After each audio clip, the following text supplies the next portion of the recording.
Arestado ang isang lalaki sa Pasay City matapos umanong suntukin ang isang person with disability.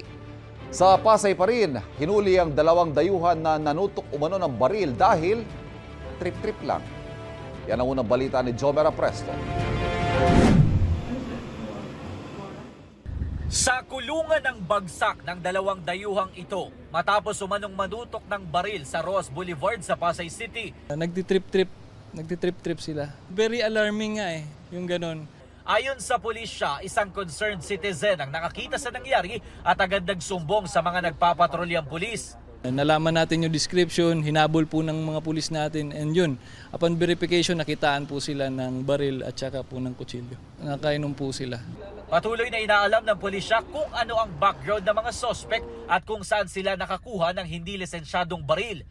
Sa Pasay City pa rin, hinuli rin ng mga otoridad ang 23 anyos na lalaking ito matapos umanong suntukin ng isang person with disability o PWD. Ayon sa anak ng biktima, bumibili sila ng ulam nang lumapit ang suspect. Pagkatapos niya suntukin, bigla na lang tumakbo. Hindi niya rin po alam, siguro na pagtripan lang po talaga. Hindi naman makausap na maayos ang suspect na aminadong gumagamit siya ng illegal na droga. Minsan po. Gano'ng kadalas yung minsan?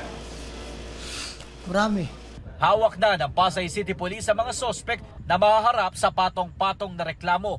Sakaling makaranas ng katulad na pangyayari, payo ng pulisya agad magsumbong sa kanila. Pwede rin mag-report online sa pamamagitan ng e-reporting system ng PNP na makikita sa egov.ph app. Mayroon ditong iba't ibang kategory na depende sa inyong sumbong o reklamo. Ito ang unang balita, Jomer Apresto para sa GMA Integrated News.